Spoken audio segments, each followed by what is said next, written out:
ہوا تھا. تو یہاں سب کچھ مل جائے تو زوال ہے، چند سال گزرنے کے بعد زوال ہے. تو اب اللہ کہہ رہا میں تمہیں ایک اس سے اعلیٰ چیز بتاؤں، انبئکم بخیر من ذالکم، کیا ہے؟ للذین اتقوا عند ربہم جنات تجری من تحتها الانہار خالدین فیہا وازواج مطہرہ ورضوان من اللہ واللہ بصیر بالعباد. کہ اگر مجھ سے دوستی لگا لو نا، تقویٰ کیا ہے؟ اللہ سے دوستی لگانا. اور تقویٰ کوئی ایسی آسمانی مخلوق نہیں ہے یا ایسی کوئی مشکل صفت نہیں ہے جو پیدا عام سے عام مسلمان تقوی والا ہو سکتا. آگے آئیں گی، میں وہ بتا رہا ہوں، بلکہ پہلے وہ بتا دیتا ہوں. کون ہے تقوی والے؟ اللہ جو یہ کہتے ہیں اللہ ہم تیرے اوپر ایمان لائے، یا اللہ ہمارے گناہ معاف فرما، ہمیں جہنم سے نجات عطا فرما. اور تقوی والے کون ہوتے ہیں؟ جو صبر کرتے ہیں، جو سچ بولتے ہیں، جو عبادت کرتے ہیں، جو خرچ کرتے ہیں اور جو تہجد پڑھتے ہیں. لو یہ 4-5 باتیں ہیں، یہ کر لو تو آپ تقوی والے ہو. تو اس پر ملنے والا کیا ہے؟ جنات تجری من تحتها الانہار.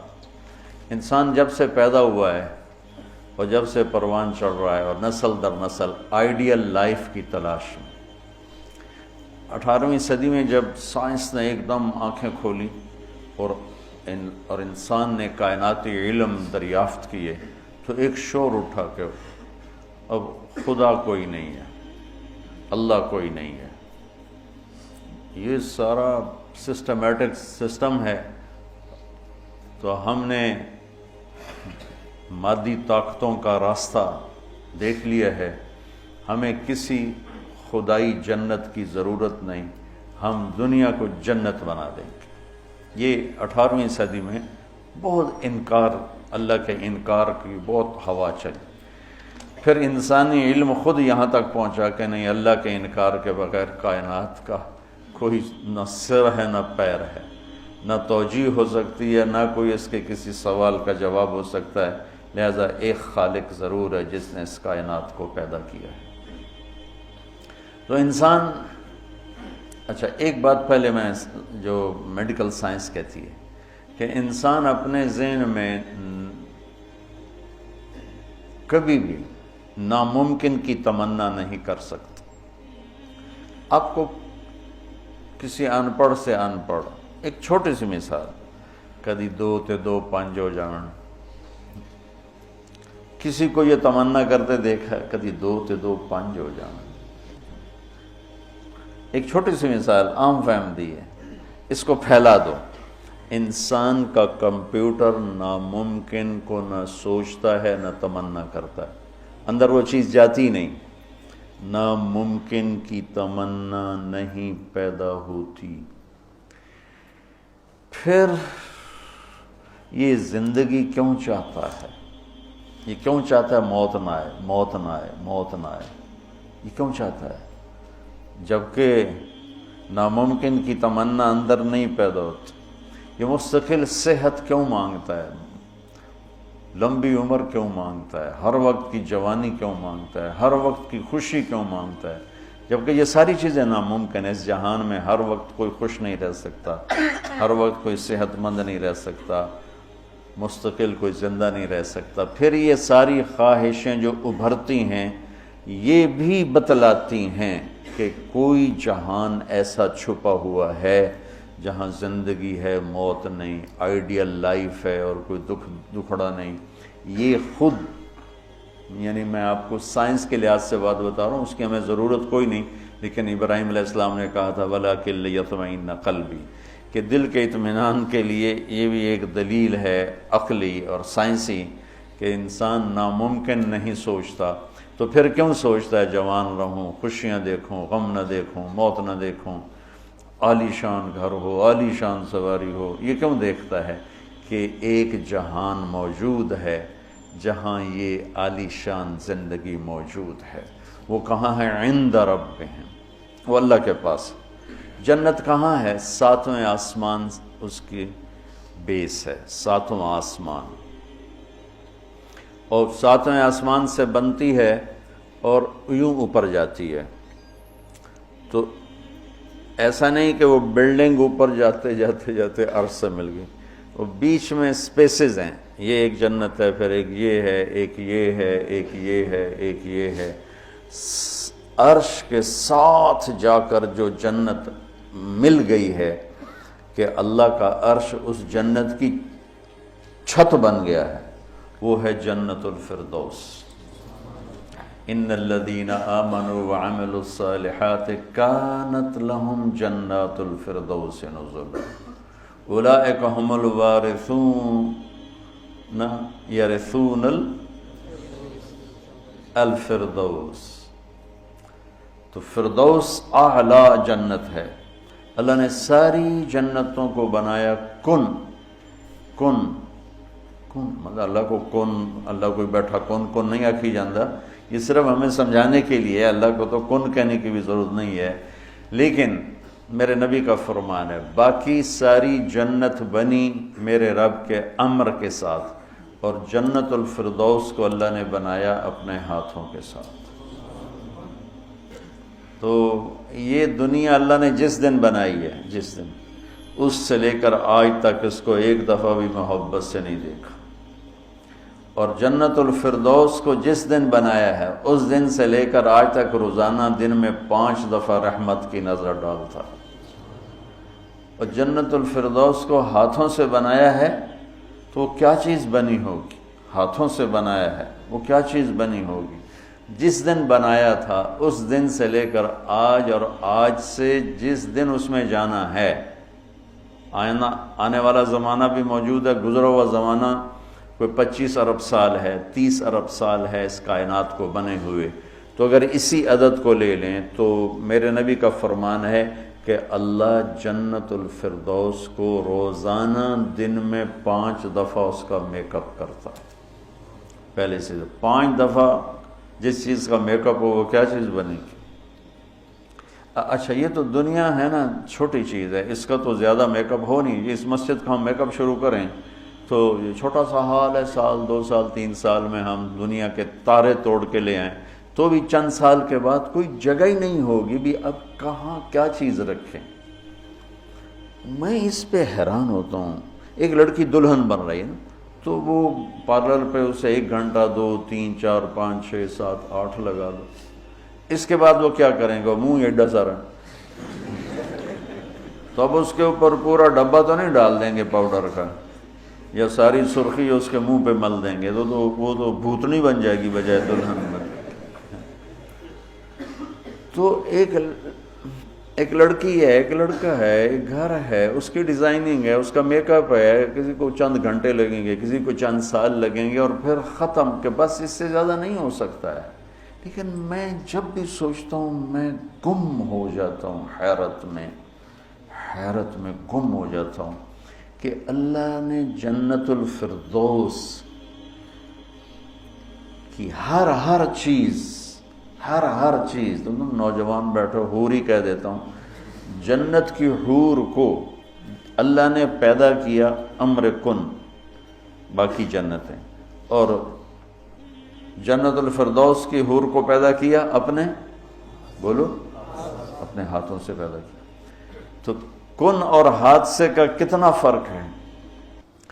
پھر جس دن پیدا کیا تھا اس دن سے لے کر آج کتنے سال ہو چکے ہیں؟ 30 ارب سال سے روزانہ پہلے سے 5 گنا زیادہ اللہ اسے خوبصورت کر دیتا۔ تو کیا کرتا ہے؟ اور اس کے اندر میک اپ کو قبول کرنے کی کتنی کیپیسٹی ہے، کتنی طاقت ہے کہ وہ روزانہ پہلے سے 5 گنا زیادہ خوبصورت ہوئی جا رہی ہے۔ اس کی ایک چارپائی لے لو، ایک کرسی لے لو، ایک پتا لے لو، ایک تنکا لے لو، ایک مور لے لو، ایک کبوتر لے لو، ایک پانی کا دریا لے لو، شراب کا جام لے لو، سراہی لے لو، بستر لے لو، پردہ لے لو، پلنگ لے لو، گھوڑا لے لو، کوئی چیز جنت کی لے لو، ہرن لے لو، مور لے لو، کوئی چیز، ہر چیز کو اللہ پہلے سے 5 گنا زیادہ حسین، آج 5 دفعہ مکمل ہو گیا، کل آئے گا پھر 5 دفعہ پہلے سے زیادہ حسین۔ 30 ارب سال سے جس چیز کا میک اپ ہو رہا ہو اور آئندہ زمانوں میں بھی اس کا ہونا ہی ہے، اور میک اپ کرنے والا بھی اللہ ہو تو وہ کیا چیز بنی گی؟ کیا چیز ہو؟ اور دنیا کو جنت بنا بھی لو تو موت کا کیا کرو؟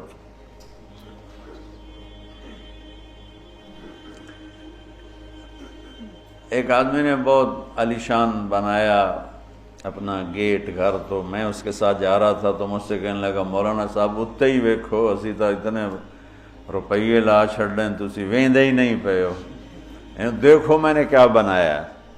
تو مجھ سے کہنے لگا مولانا صاحب اتنا ویکھو تو میں کتنے پیسے لائیں تے کی بنا دیتا ہے۔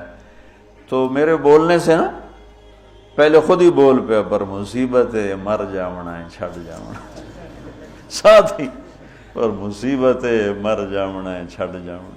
میں کہا بھائی ہوں دس، تو آپ ہی دس دیتا ہے، میں ویک کی کرنا؟ تو کیا علاج کرنا؟ نوشیروان کے پوتے خسرو پرویز نے محل بنایا 11,000 پلر پر، 11,000 ستونوں پر محل بنایا، اور 10 سال نہیں رہ سکا اس میں، اور وہ محل زیر و زبر ہو گیا۔ کیسر نے شکست دی اور محل کو آگ لگا تھی۔ عبد الرحمن ناصر اموی بادشاہ نے اسپین میں محل بنایا 4,316 پلر اور برج، اور 25 سال صرف اس میں رہا، اور جا کے اسی قبر میں گر گیا جس قبر میں غریب جا کے گرتا ہے۔ آج اس محل کے کھنڈر میں دیکھ کر آیا ہوں قرطبہ میں کہ کیا وہ شان و شوکت 300 ہجری میں بننا شروع ہوا، اور 1,000 خچر سامان ڈھونے کے لیے اور 10,000 مزدور مستری راج اس پہ کام کرنے کے لیے، چونکہ اس مینول کام تھا سارا، مشینی کام تو تھا نہیں، اور پوری دنیا سے سونا چاندی ہیرے لائے گئے، اور مختلف جگہ پہ پارے کے تالاب بنائے گئے سورج کی گردش کو سامنے رکھ کر، کہ پارا چونکہ ٹکتا نہیں، یوں کرتا ہے، یوں کرتا ہے، تو سورج کی شعائیں اس پر پڑتی، اور جب وہ پارا ڈانس کرتا تو شعا بھی ڈانس کرتے ہی اوپر جا کے محل پہ پڑتی، تو پورا محل یوں رقص کرتا ہوا نظر آتا تھا، یوں سارا محل جھومتا نظر آتا تھا۔ اتنا اس اللہ کے نیک بندے نے تباہ کیا پیسہ قوم کا، اور ٹوٹل 25 سال، اب 350 میں وہ مر گیا، اور اس کی سوانے میں لکھا ہے 50 سال میں نے حکومت کی اور ہر دشمن کو زیر کیا، لیکن میں نے اپنی خوشی کے دن گنے 50 سال میں تو صرف 14 دن تھے، صرف 14 دن۔ تو اب اس کا کیا علاج ہے کہ آپ نے سب کچھ بنا لیا، موت کو بھگاؤ؟ جب موت ہے تو اللہ کہتا ہے یہ آئیڈیل ہوم نہیں بن سکتا، لہٰذا یا مجھ سے دوستی کر لے، تقوی اختیار کر لے، پھر تو دیکھ میں تیرے لیے جنت بنا کے بیٹھوں، 7ویں آسمان سے چلتی ہے، اور پھر یہ درجات ہیں، 100 درجات تو صرف جنت الفردوس کے ہیں، اور باقی پتہ نہیں کیا چیز۔ اچھا 7ویں آسمان پہ یہ اس کی 7واں آسمان اس کی بیس ہے، اور پھر 7ویں آسمان سے باہر نکل گئی، جیسے ہم وہ لوہا ڈال کے اور آگے شیڈ بنا دیتے ہیں، نیچے کوئی ٹیک نہیں ہوتی لیکن لوہے کے سریے ڈال کے شیڈ بنا دیتے ہیں، جنت کو اللہ تعالیٰ نے 7ویں آسمان سے یوں باہر نکالا ہے۔ کتنا باہر نکالا ہے وہ اللہ ہی بہتر جانتا ہے۔ پھر اس کو اوپر اٹھایا ہے اور اپنے عرش کو اس کی چھت بنایا ہے۔ جنت الفردوس کے لیے اللہ کا عرش چھت ہے اس مسجد کی چھت کی طرح، اور باقی جنتوں کے لیے اللہ کا عرش چھت ہے آسمان کی طرح، آسمان کی طرح۔ تو اس میں ایک تنکا لکڑی یا گھاس،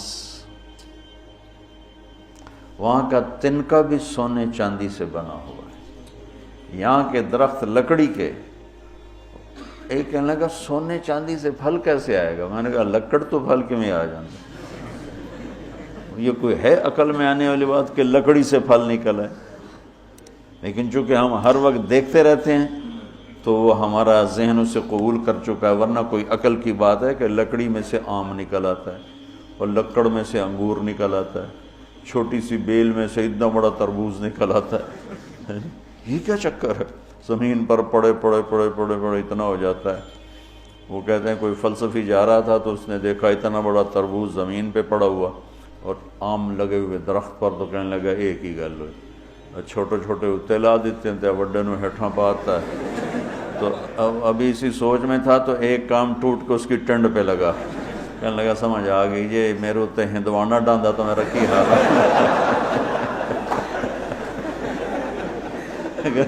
میرے اوپر یہ تربوز گرتا تو میرا کیا حال ہوتا, مجھے سمجھ میں آ گیا. تو اللہ نے ادنا ترین چیز جو لگائی ہے جنت میں سونا اور چاندی ہے, زمرد اور یاقوت ہے, ہیرا اور جوہر ہے.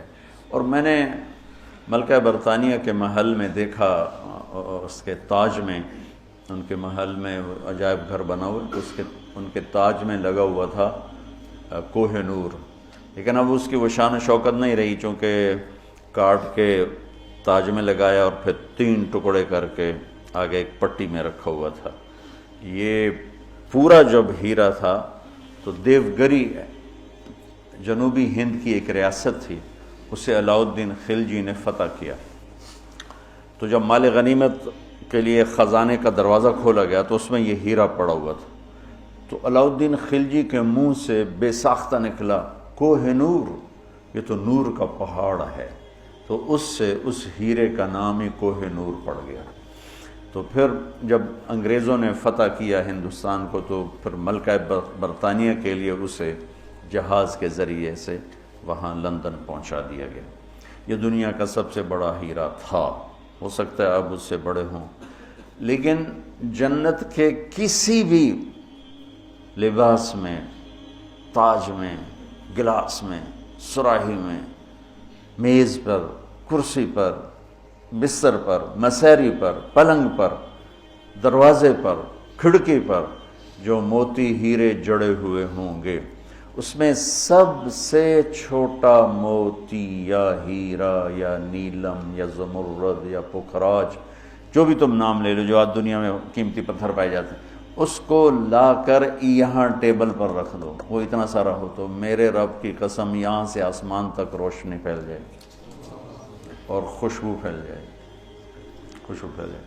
تو اللہ تعالیٰ کہہ رہا ہے تم مجھ سے صلح تو کرو, مجھ سے یاری لگاؤ, تو میں نے آئیڈیل ہوم تمہارے لیے بنایا ہوا ہے. ایک نوجوان کہنے لگا اللہ حوروں کا لالچ کیوں دیتا ہے؟ میں نے کہا زنا سے روکنے کے لیے, کیونکہ لوگ شادی کر کے بھی زنا نہیں چھوڑتے ہیں, اور اللہ معاشرے کو پاک دامن دیکھنا چاہتا ہے. جس معاشرے میں زنا پھیل جاتا ہے وہ معاشرہ برباد ہو جاتا ہے. تو اللہ چاہتا ہے کہ ہر مرد عورت پاک دامن زندگی گزارے, اس لیے نے نکاح کا راستہ رکھا, اور پھر مرد کی شہوت کو روکنے کے لیے وعدہ کیا تو یہاں صبر کر, حلال کام کر, تو آجا میرے پاس, میں نے تیرے لیے تیری اس خواہش کا سامان تیار کر کے رکھا ہوا ہے. کہ یہاں کا مادہ مٹی ہے, وہاں کا مادہ مشک و عنبر ہے, وہاں کی گھاس زعفران کی ہے, یہاں زعفران اتنا سا ملتا ہے اور لاکھوں روپے کا کلو ملتا ہے, اور وہاں پوری میدان میں جو گھاس ہے وہ زعفرانی ہے, اور گھر کی 1 اینٹ موتی کی ہے, 1 اینٹ زمرد کی ہے, 1 یاقوت کی ہے, 1 زمرد کی ہے, 1 سونے کی ہے, 1 چاندی کی ہے, بیچ میں مشک کا گارا ہے اور زعفران کی گھاس ہے, اور اللہ کا عرش اس کی چھت بنایا گیا ہے. اور وہ اندر بیٹھو تو باہر نظر آتا ہے, باہر بیٹھو تو اندر نظر آتا ہے. میں نے جو ایک دفعہ جنت کا محل دیکھا خواب میں, تو یہ اس کی میں نے صفت جو پڑی تھی وہ میں نے آنکھوں سے دیکھی کہ میں اس کے اندر چل رہا تھا, مجھے باہر بھی نظر آ رہا تھا اور اوپر بھی نظر آ رہا تھا اور دائیں بائیں بھی نظر آ رہا تھا, حالانکہ میں ایک گیلری میں چل رہا تھا, اور اس کا جو فرش تھا مجھے لگتا تھا ہر فرش کی ٹائل کے نیچے سورج نکلا ہوا ہے, اس طرح اس میں سے روشنیاں نکل رہی تھیں, روشنیاں نکل رہی تھیں.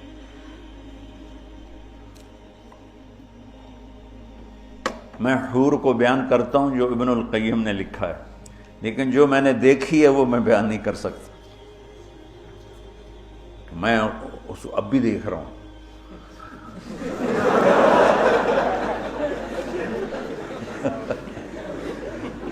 میرے رب کی قسم میں کیسے بتاؤں کہ وہ کیا حسن، کیسے بتاؤں؟ یقین مانو میں کتنا جنت کو بولتا ہوں، اور میں جنت کے حوروں کو بولتا ہوں جو لکھا ہوا ہے، لیکن جو اللہ نے مجھے دکھایا وہ میرے پاس نہ لفظ ہے، اس کی مسکراہٹ ہوئے ہوئے ہوئے ہوئے، اگر وہ دنیا میں ہوتی تو میں تو ویسے مری فوت ہی ہو جاتا۔ اس لیے میرے نبی کا فرمان ہے کہ لولا ان اللہ قضا لأہل الجنت الا یموت لمات من حسنها وجمالها، اللہ نے جنت کی لڑکی کو ایسا حسن و جمال دیا ہے، اگر موت مرنا گئی ہوتی تو اس کو دیکھ کے آنکھیں برداشت نہ کرتی، کلیجے پھٹ جاتے، مر جاتی۔ تو یہاں کی عورتوں کے لیے بھی بشارت ہے کہ ایمان والی نیک صالح پاک دامن عورت جنت کی اس حور سے 70,000 گنا زیادہ خوبصورت ہوگی۔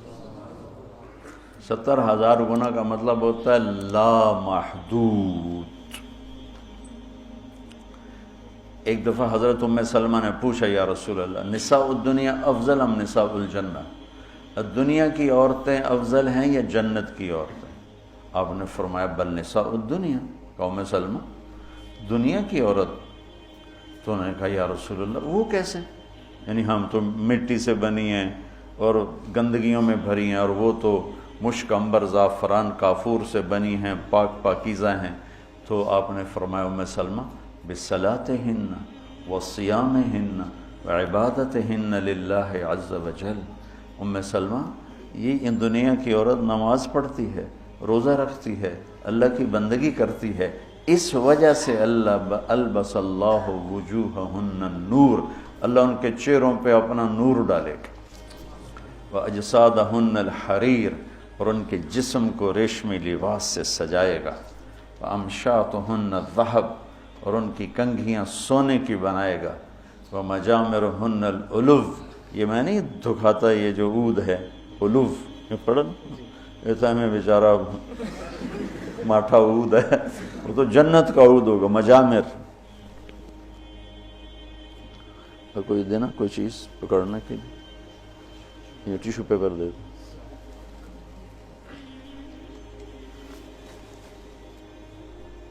دو۔ اس کو کہتے ہیں مجمار۔ مجمار کا اردو میں لفظ دھونی دینے کی چیز ہے، اس میں مجامر جمع ہے مجمار، کہ اس طرح ان کے سامنے ہوں گے اور اس میں عود جل رہا ہوگا اور اس کی خوشبو پھیل رہی ہوگی۔ یہ دنیا کی عود ہے، ساری مسجد میں خوشبو آتی کہ نہیں آتی؟ ماٹھی سی چیز ہے، تو وہ کیا چیز ہوگی؟ اور خوشبو ایک بہت بڑی یعنی فریش کرنے والی ایک نعمت اللہ نے بنائی ہے۔ دماغ کی غذا ہے خوشبو، آنکھوں کی غذا ہے سبزہ، اور دماغ کی غذا ہے خوشبو۔ اللہ تعالیٰ نے اس کو خوشبوؤں سے بھر دیا ہے۔ عرفہا لہم کا ایک ترجمہ ہے کہ جنت کو اللہ تعالیٰ ان کے لیے خوشبودار بنا رہا ہے۔ عرف خوشبودار بنانا، ایک اور ترجمہ بھی ہے لیکن ابھی اس کی مناسبت سے مجھے یاد آیا کہ عرفہا لہم، کہ آ جاؤ ایک دفعہ مجھ سے دوستی لگا کے، پھر ایسی جنت دوں گا جس میں خوشبوئیں خوشبو ہوگی، اور ایسی خوشبو ہوگی کہ یہ ادھر تو لگاتے ہیں اور تھوڑی دیر بعد وہ ختم ہو جاتی ہے، وہ تمہیں ہمیشہ مہکائے رکھے گی اور تمہیں ہمیشہ تر و تازہ رکھے گی، خوش و خرم رکھے گی۔ تو اللہ تعالیٰ فرمایا تم میرے پاس آ جاؤ، تو تم جس آئیڈیل ہوم کو ڈھونڈتے ہو وہ میں نے تمہارے لیے تیار کیا ہوا ہے۔ تجری من تحتها الانہار، پانی یا انہار دریا کو کہتے ہیں کہ وہ دریائی دریا ہیں۔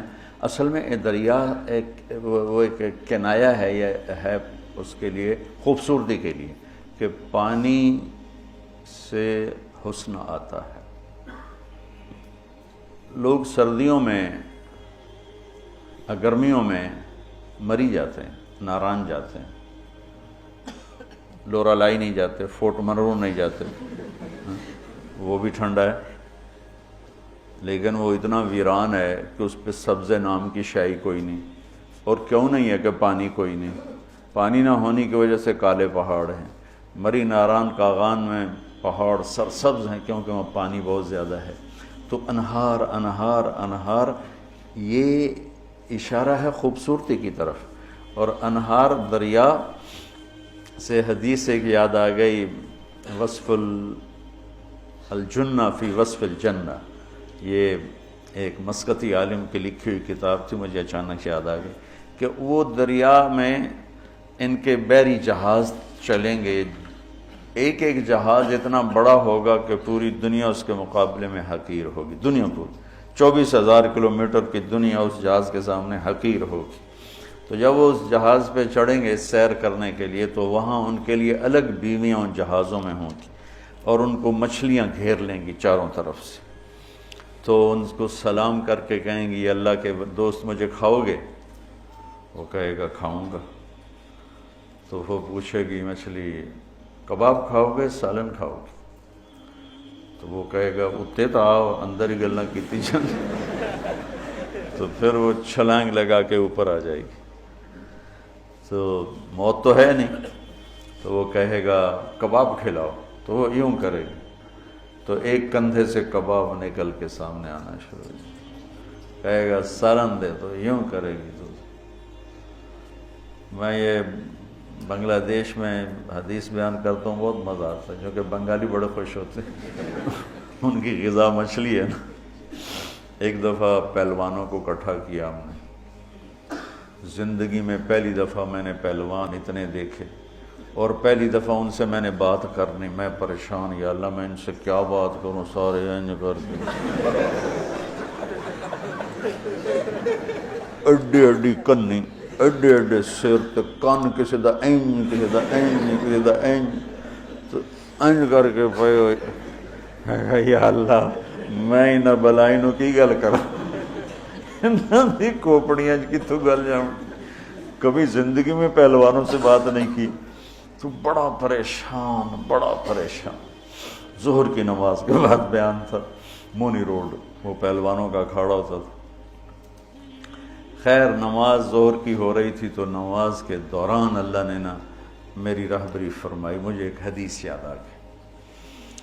تو بیان شروع ہوا تو وہ ان کے بیٹھنے کا انداز ایسا جیسے کوئی اکھاڑے میں ہی بیٹھے ہوئے ہیں، وہ لتاں لمیاں کیتی ہوئی ہیں تو منہ اتنا کیتا ہوا. میں تو نہ دے سامنے چڑا جہا بیٹھا ہوا سا. تو میں نے ان سے کہا دیکھو بھائی، یہاں سے میں نے بات شروع کی، دیکھو بھائی اصل زندگی ہے جنت اور دنیا ہے عرض. اور جنت میں جانے کا سب سے زیادہ مزہ پہلوانوں کو آئے گا.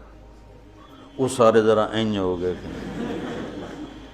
پہلے این ہو گئے. پہلوانوں کو بڑا مزہ آئے گا جنت میں جانے کا، اس لیے کہ جنت کا پہلا کھیل جو اللہ ہمیں دکھانے والا ہے نا، پہلی انٹرٹینمنٹ جو جنت کی ہوگی سب سے پہلی، وہ مچھلی اور بیل کی کشتی ہوگی. اب ہمیں تو کشتی آتی نہیں، تو ہمیں تو نہیں پتہ لگے گا بھئی مچھلی نے کیا داؤ لگایا، بیل نے کیا داؤ لگایا. تم سارے پہلوان ہو، تمہیں پتہ ہے داؤ کیا ہوتا ہے. جب بیل داؤ لگائے گا تو اسی اس لئے نعرے مارو گے، جب مچھلی داؤ لگائے گی پھر تم نعرے مارو گے. اور تمہیں وہ مچھلی اور بیل کی کشتی دیکھنے کا جو مزہ آئے گا وہ ہمیں تو آئے گا نہیں. یہاں سے بات چلی، وہ تھوڑے تھوڑے ان کی آنکھیں کھلی. تو اللہ تعالیٰ نے ایک عجب گھر بنایا ہے، اور ہمیں ذوق ہی نہیں، چونکہ جنت کے تذکرے ہی کوئی نہیں. اور زندگی گزر گئی ہے سفروں میں، جتنا عرب میں جذبہ ابھرتے دیکھا نا جنت کا، وہ اجمی تو ٹھنڈے برف کھا کے بیٹھے ہوں گے. ایک دفعہ میں تھوڑا فرق کرو، بس میں تھا یہاں، ایک عرب جماعت آئی ہوئی تھی. وہ میں گیا ان کو ملنے، وہ تعلیم کرا رہے تھے، اس میں ایک بدو وہ یوں کر کے نا تعلیم میں سویا ہوا تھا یوں کر کے، تو انہوں نے مجھے کہا آپ تھوڑی بات کر لیں، تو میں نے بات شروع کر دی، وہ سویا رہا، مجھے خیال آیا اس بابے نے اٹھاواں کہ میں، تو تھوڑی دیر کے بعد میں نے جنت شروع کی نا، تو وہ پہلے یوں ایسے سویا ہوا تھا بالکل، جب جنت شروع ہوئی تو اس نے مجھے یوں دیکھا، یوں ایک آنکھ سے دیکھا، ایک آنکھ، اور کافی دیر ایسے دیکھتا رہا، پھر یوں ہوا، پھر یوں ہوا، وہ پھر ایک دم جمپ لگایا، اور میں نے عینک کھولی نا کہ عینک کیا چیز ہے، تو پھر جمپ لگا کے ناچنا شروع ہو گیا، حور حور حور حور۔